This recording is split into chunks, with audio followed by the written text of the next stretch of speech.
I'm your host with the most, Logan joining me. You're joining me for Elementalists, Book 2, Chapter 7, Murky Waters. You and Alice stumble after Alma to the Sun-At room, still weak from your Magicks rampage. Alma, what's going on with us? Why couldn't Professor Kontos get a clear reading on our attunements?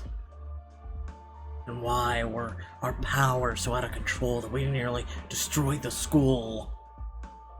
I assumed you were already aware, considering it's the result of your refractionary power that released Cain in the first place. As the blood source, I could sense my powers in you from the very beginning. Whoa. Slow down, you're saying we're attuned to blood? That's not possible. We'd known if we could suddenly use blood magic. Alma raises her hand and locks eyes with you, and you feel your magic surge. Oh. What the? As you can see, you are blood attuned, and it's not just blood. You are both attuned to all of the elements. Alma's face hardens, and she narrows her eyes at you. But you must not, under any circumstance, attempt to use that power until you regain control of your magic. But with our powers fluctuating like this, there's a chance we could use blood magic on accident. Alma, how do we get rid of this? I mean, not that it isn't cool to be really good at every type of magic, but I don't want to accidentally hurt someone. I was perfectly content just being a Sun-At and having a secondary attunement. Can I go back to that? There is no way to reverse the fractionary energy effects. They are permanent. You and Atlas will always be attuned to all 9 elements. That isn't what I wanted to hear. We just have to learn to use it. There must be some way to control it. Your weak moral bodies are trying to balance this newfound power, but that was impossible since you were unaware it had been unlocked. As a result, your powers have been easily influenced by your emotions or the presence of other strong magical signatures, such as mine. So, are we just supposed to wait around and hope we don't blow ourselves up in the meantime? You and Atlas must get in sync. You receive these powers at the same time through the bond you shared.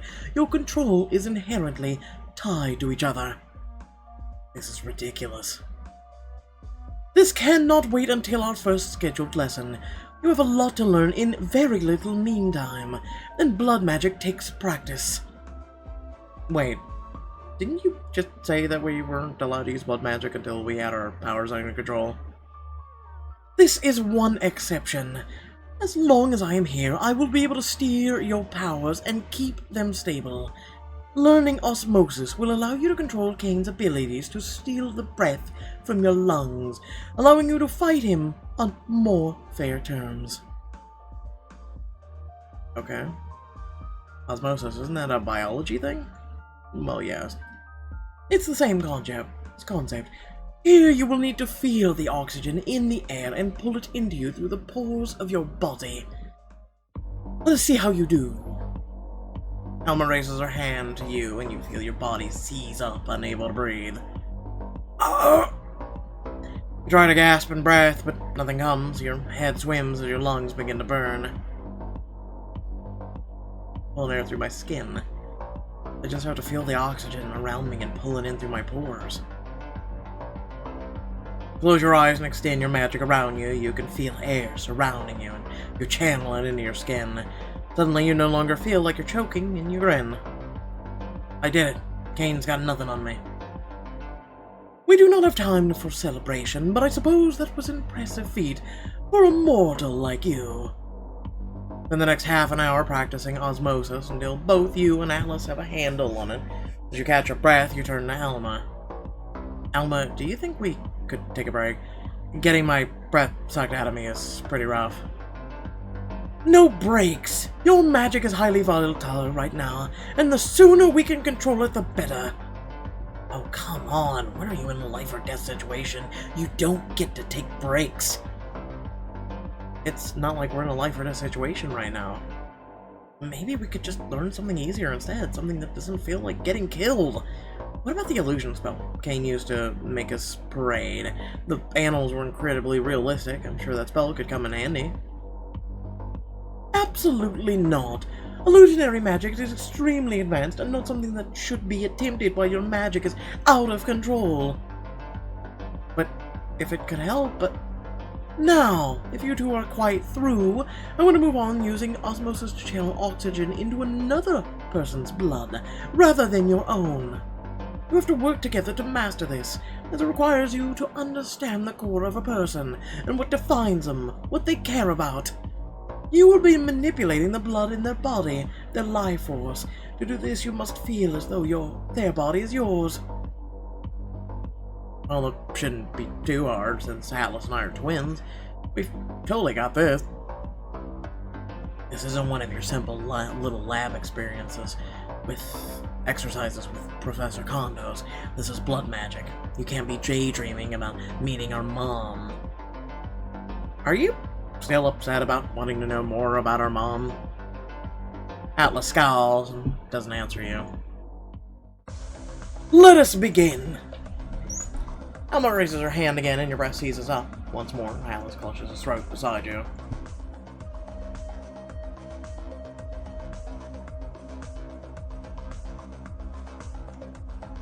I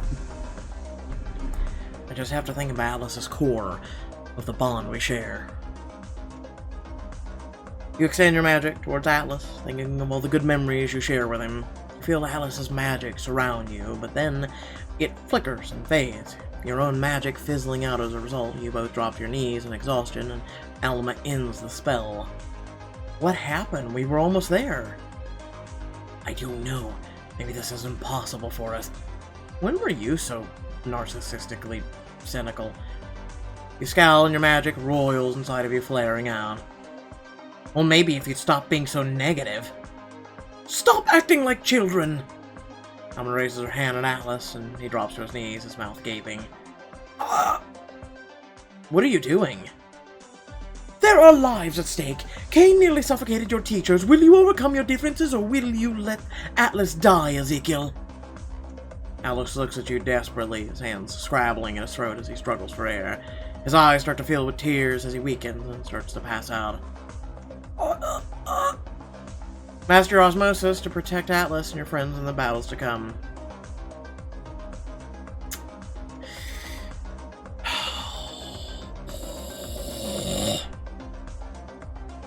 Fine, it's late.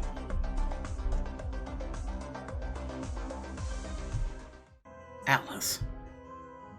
Suddenly, determination fills you, your magic springing to life in your hands. I'll save you. Atlas, your center is... refusing to back down. You're so stubborn about everything, but I know it's just because you're determined to fix the problems you see. You want to be the best you can be, and I have to do the same. Your magic washes over Atlas, and he stops clutching his throat, his eyes going wide. Ezekiel, you really think all that about me? It was one sentence, shut up. Of course, you're the best brother a guy could ask for. Is he, though? Atlas trails off, but you catch the hint of a smile on his face. Alma gives you a approving nod. Good, Ezekiel. At least one of you is able to keep Cain from immobilizing your friends. You mastered osmosis. Really? Still can't believe I actually did it. Take that, Cain. Let us see if Atlas can master it. Alma raises her hand at you, and your breath leaves you. Once again, you look at Atlas, and he watches you determinedly. Ezekiel, your center is... Magic surrounds you as he trails off, then you suddenly feel his magic start to fizzle. Your own magic springs up to help, twining with Atlas's, and you stop clutching your throat. Alma waves her hand so you can breathe again. Not exactly what I intended, but a step in the right direction. Turn to Atlas with a grin, only to find him staring at the ground with a scowl on his face. See, you did it! Only because you stepped in and helped. But that's the whole point of this, Atlas. We have to work together to beat Cain. I should be able to do this on my own, Ezekiel. You were able to. It just takes a bit more practice. I'm sure you'll get the hang of it. Freaking Vanish Atlas storms out of the Sun ad room. Alma frowns after him. Without you both, there's no reason for us to stay here any longer. Go. Do whatever mortals do in their free time. The Psy head out to the Sun ad classroom. A few nights later, you're in your common room getting ready for the annual Merfolk party with Shreya. Tonight is going to be amazing. A party at the bottom of the lake. I still can't believe it's real. By the way, we didn't get osmosis in our book. Just saying, Pixelberry, where's the book and where's my thing? I can't believe Zeph actually managed to get us all invites. This is a very exclusive party after all. Not every student gets to go. Well, never underestimate Zeph. One bucket list item is on the line. I wish Alice would come, but he's barely speaking to me, and things don't go so great when we practice with Alma. It's as I suspected then. He's been avoiding us all too. I hope he's doing okay. I think he needs to talk to us. I still don't think he's realized he has friends now and that we care about him, how he's doing. We can help him, but he has to tell us what's wrong first. I suppose we'll have to wait and see what happens. It's too bad, though. The party might have helped get you two on the same page again. That's exactly why I wanted him to come. I think I'll leave him an invitation just in case he changes his mind. That's the spirit. But for now, let's talk about what you're going to wear. I picked up the perfect outfit. Count yourself lucky to have a roommate like me. Merfolk fashion is hard to come by, but they love it when people embrace their style. Shreya grabs a bag full of colorful cloth with a shell accessories and hands it to you. The shells are from the huge coral city of Pacifica, but enchanted to give you some impressive swimming skills.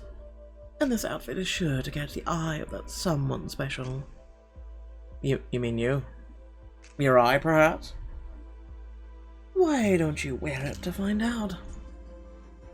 Wear the Merfolk outfit to impress the crowd and unlock a special scene. Really? This is a Merfolk outfit? Okay. No, thank you. I don't need a fancy outfit to impress the merfolk. I'm comfortable in what I'm wearing. Suit yourself, but I'll have you know there are people who would kill to wear Pacifican shells. She gives you a once-over and her eyes light up. We just need one last touch. I know a spell that can give you a completely new hairdo, and I've heard a rumor that merfolk love rainbows. Shreya snaps her fingers, and you feel the hair on your head swirl. Don this hair. Mother, wow, you guys are really sapping this up, man. You guys are really sapping this up. Let's see, that's a good, what, 40 some, you know, it's not rainbow. Where's the red? Where's the, I mean, it kind of looks like orange and yellow there just for a tiny, tiny bit, but no red.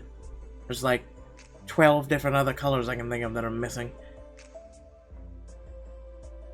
Shreya sighs and snaps her fingers again, returning your hair to normal, because a spell costs money now. Thanks, Shreya, but that haircut was way too loud for me. Alas, talent always goes unrecognized in its time. Plus, how would we undo our hair? After getting ready, you and Shreya head down to the lake and meet up with the rest of your friends. Who's ready to party with some merfolk? Oh, I can't believe it's finally happening. It's really here! He's been going on about this for the last hour and a half. I think he might puke from excitement. Well, if he does, please keep him far away from me. I'd rather not have to get my blazer dry cleaned again. But won't you have to do that anyway when your clothes get all wet from the lake? She claps her hands together and a glimmer of magic travels over each of you. Now our clothing is waterproof. You will thank me later when you aren't dragging sopping wet fabric back to your dorm in the dead of night. Wait, haven't we this whole time just been able to go and air appears and blows our shit clean? Alright, whatever. Come on then. The fun won't start until we're under the water. You and your friends each step into the lake, following after a small crowd of people. Stand there waiting, something cold brushes your leg. What was that? You feel it again, and suddenly grabs your ankle and tugs. You nearly lose your footing, flailing in the water. Ah! A figure pops up from the lake surface, his scaly blue skin gleaming in the afternoon sun. He grins at you. You should have seen your face. Well, you scared me. Just a playful little jest, all in good fun. The name's Siren. Oh, like my shaman! Oh my god, I'm loving this. So, guys, meet my shaman from Classic WoW that was top in the world. Okay, moving on. Regardless of what the Kaleidocarp tell you, my scales shine brighter than the rest of Lake Temputula. I was delegated to be your host for the festival, and trust me, I'm a lot more fun than other merfolk you could have gotten.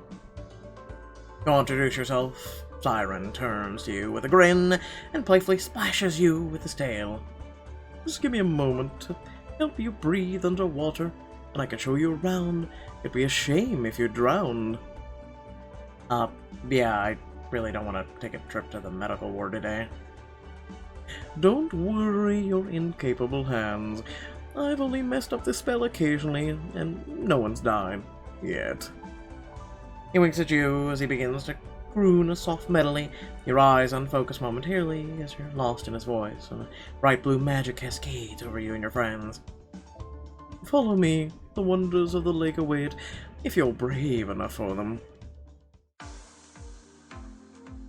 Welcome to Amy! No, I'm kidding.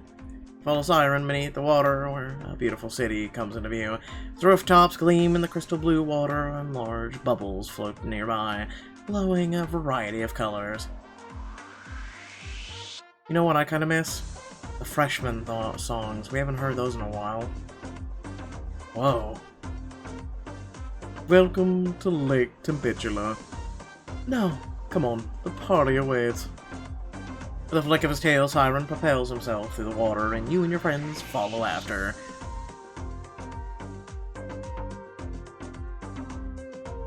As you join the festivities, elegant colored plants sway in the water. Light twinkles across the ground. A group of students dance in the center, twirling in the water. Is that a disco ball? Yes. Some students tossed it in the lake after a crazy party, and we liked it so much we decided to keep it. Ah, it's doing pollution to the new length.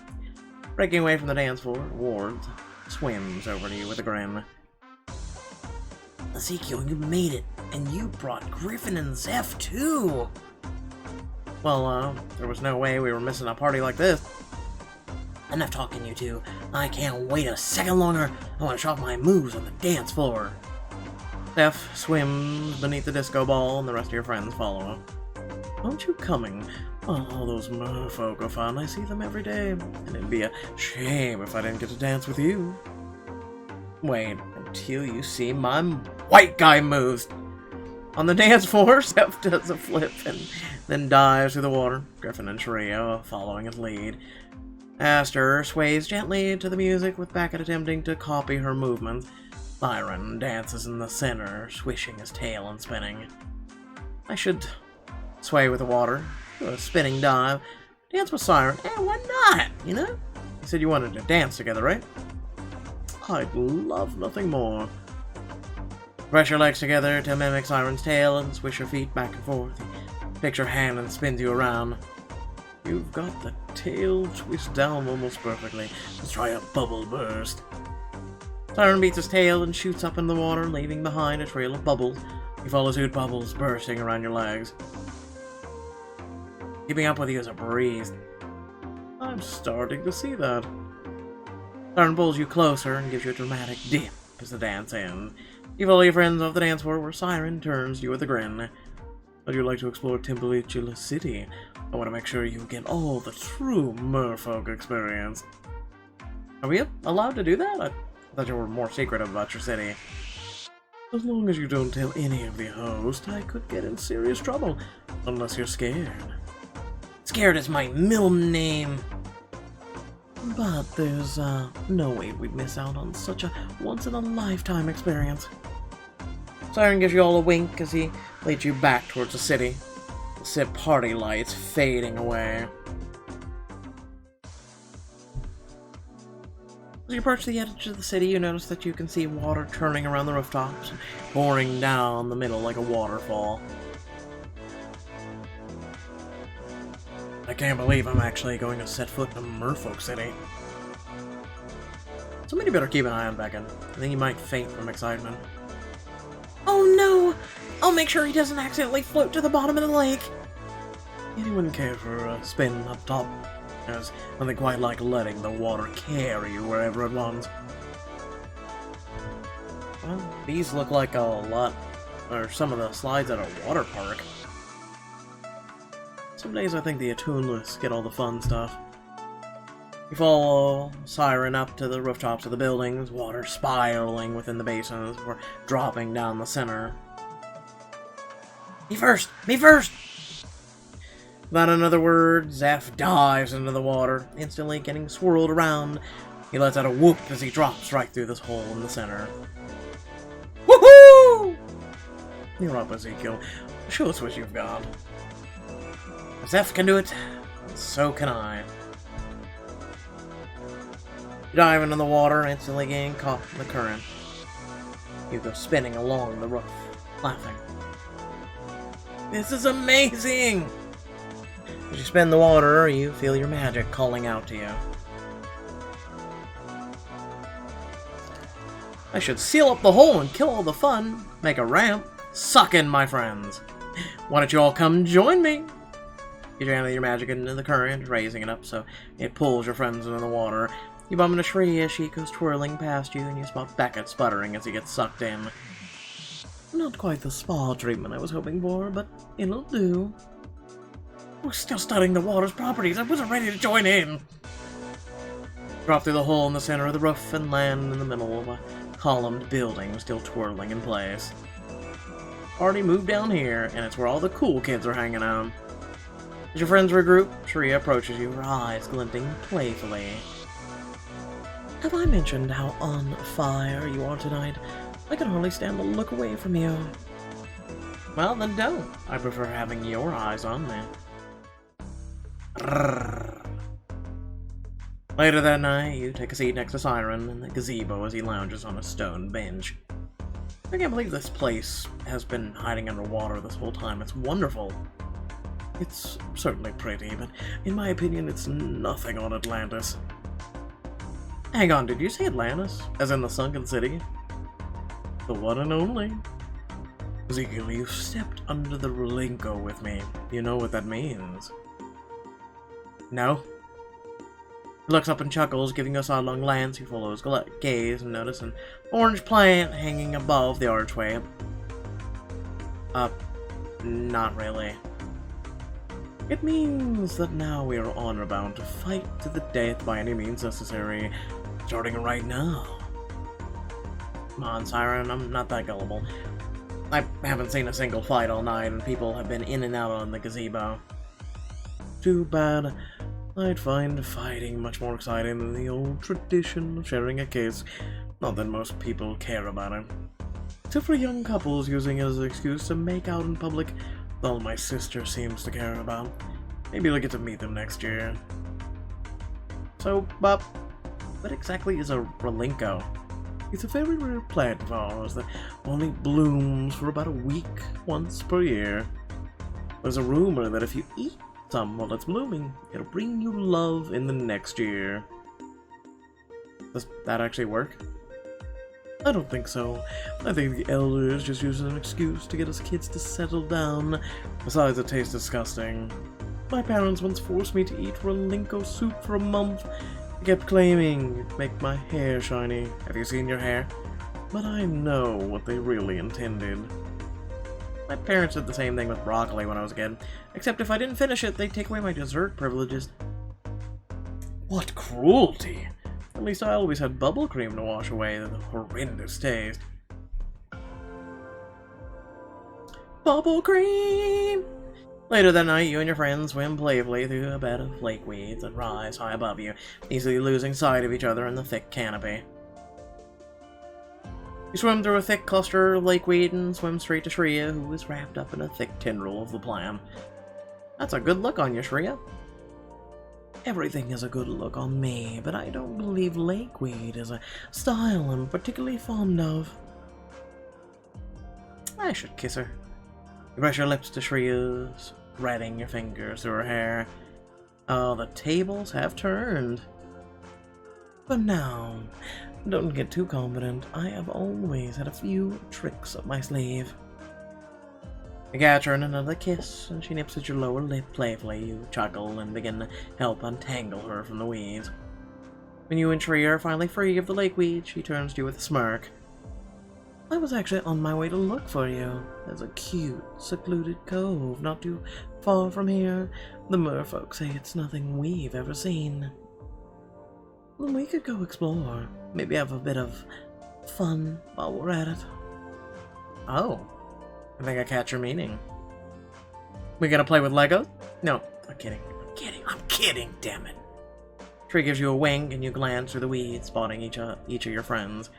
Sneak off with one of your friends to get some alone time together. You know what I'd like? I'd just like the game to remember that, you know, I'm,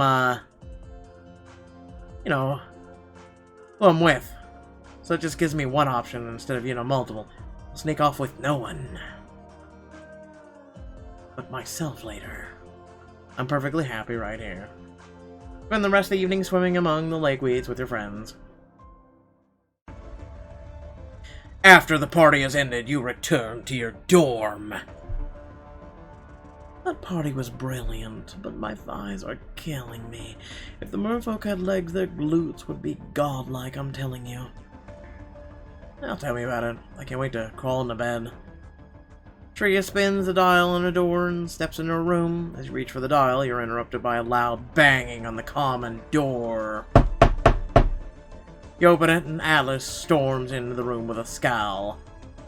Oh, Alice, what are you doing here? We missed you at the party.